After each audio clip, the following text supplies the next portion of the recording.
So if you own an RV, you're going to have to do some routine maintenance. Some of these items need to be done every week. Some of them need to be done every month. Some of them can be done every 6 months, some once a year.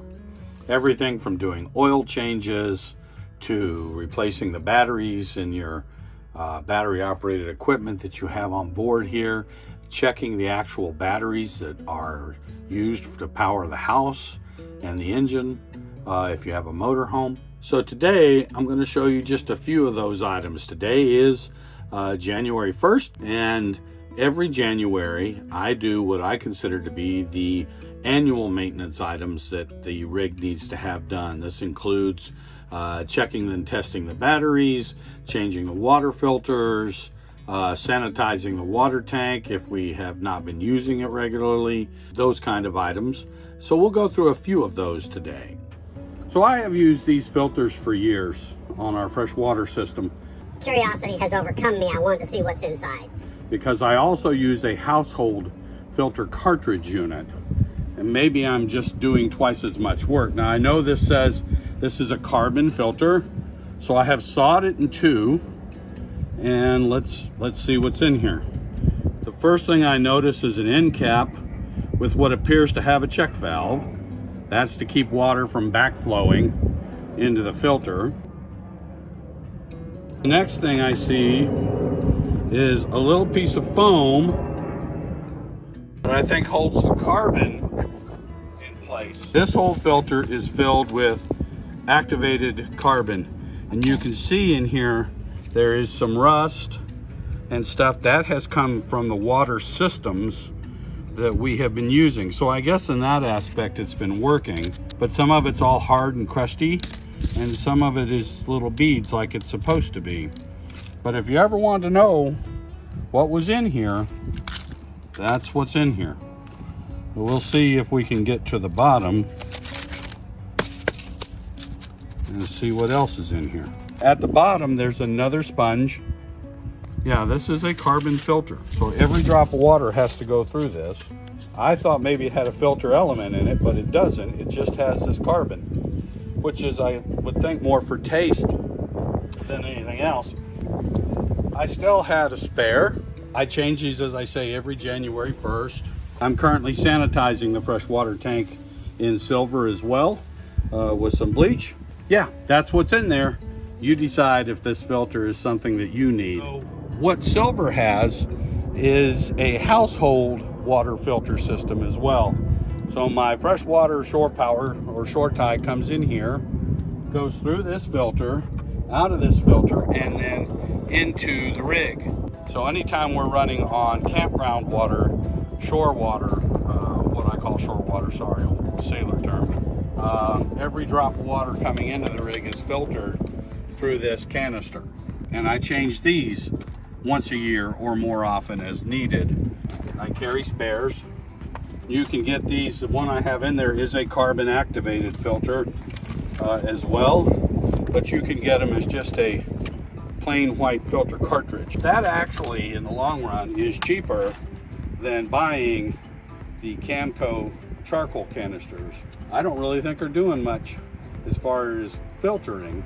It definitely is working on taste, but I don't know if it's doing any more than that.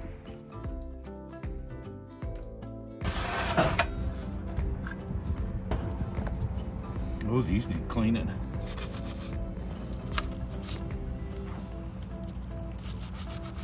You don't want them. You don't want them loose, not at all. You should not be able to move the cable. You should not be able to grab it and move it. And you just want to make sure that, you know, they're not overrun with corrosion, or I should put some dielectric grease on them when I'm done. Need a little tiny bit. Kind of share it around. This will help keep down on corrosion and things like that. Just kind of paint them. And that'll go a long way. So today is an RV maintenance day. I've been dealing with some rust in these lower compartments. The paint was just flaking off and becoming uglier and uglier, so I've decided to come in here and fix it. I've sanded down these two little compartments, and I have treated them with a self-etching primer. And I'm going to wait for that primer to dry, and rather than paint them, I'm going to try a different article. I'm going to try some of this spray-in truck bed liner and see if that stands up better. So we've got these two, and then the sewage compartment. All three of these are full of rust and the paint's flaking off. So I'm fixing it. Okay, some of the supplies needed would be lacquer thinner, the primer. We're actually using a truck bed liner. You're also going to need tape, paper, to protect everything you don't want the paint on, and of course some sandpaper.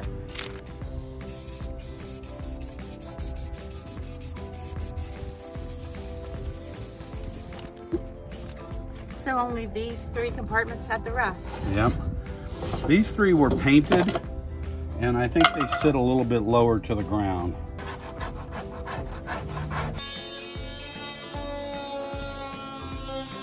The lacquer thinner is just like cleaning up the rust you sanded off?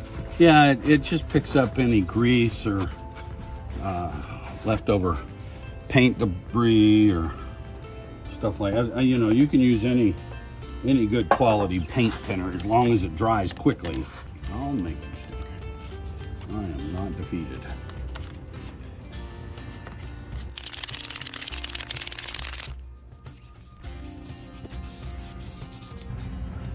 Yeah, this is ready to paint. Oh, a little test. Oh yeah, look at that. Okay. Are we ready? Powerful, yeah, pretty powerful. All right, I'll start the back.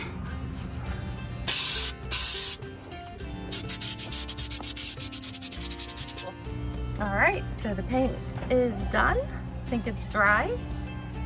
Shouldn't have any more rust. Well, my paint job came out amazing, and we'll see how that wears in. These are just a few of the maintenance items that I do. It doesn't mean that you have to do them. You may not even have the same type of maintenance that I do.